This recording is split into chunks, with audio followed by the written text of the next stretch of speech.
Сәлем достар, қалайсыздар? Кинокүлеріңіз қалай? Камераның алдында Юлия from Казахстан, и мы продолжаем учиться читать по-казахски. Итак, последние дни у нас с вами тема полета. Но так случается, что иногда у вас поднимается давление, и вот вам нужно измерить давление. Идете вы в аптеку, которая находится поблизости, и там стоит аппарат, который меряет вам давление, и написано следующее. Касымыңызды өлшеңіз. Касымыңызды өлшеңіз. Я надеюсь, с давлением у вас все будет в порядке. Как и всегда, я надеюсь. И сейчас мы научимся это читать. Как обычно, нужно каждое слово разделить по слогам. И второе правило, как пишется, так и читается, и ничего не искажается.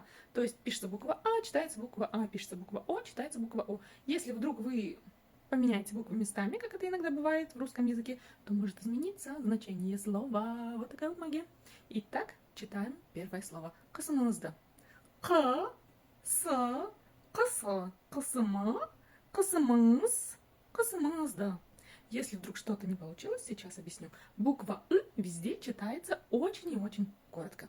Чтобы прочитать букву «к» с хвостиком снизу, нужно просто откашляться или отхаркнуться через букву «к» обыкновенную. Думаю, у вас с легкостью все получилось. Затем у нас есть такая интересная буква «н» с хвостиком снизу. Вот сначала произнесли букву «н» обыкновенную и поняли, что языком мы упираемся в верхние зубы, а теперь кончиком языка тянемся к верхнему небу, произнося снова обычную букву «н».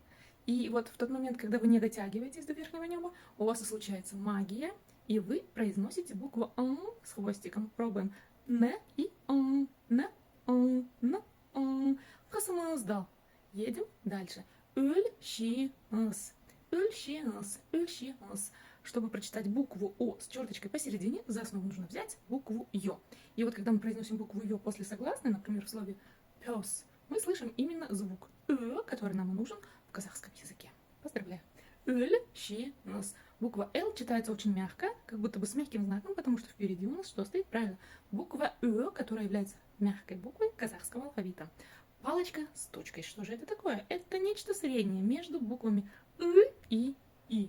Да-да-да. Если буква «ы» это очень твердо звучит, если буква «и» звучит очень мягко, то вот палочка с точкой, которая, кстати, является мягкой буквой казахского алфавита, звучит ровно настолько мягко, насколько это нам необходимо.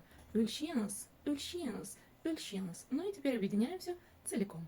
Касымыңызды өлшеңіз. Касымыңызды өлшеңіз.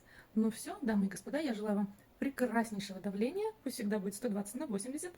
Мы с вами космонавты, помните об этом. И увидимся в следующий раз. Ваша Юля from Казахстан.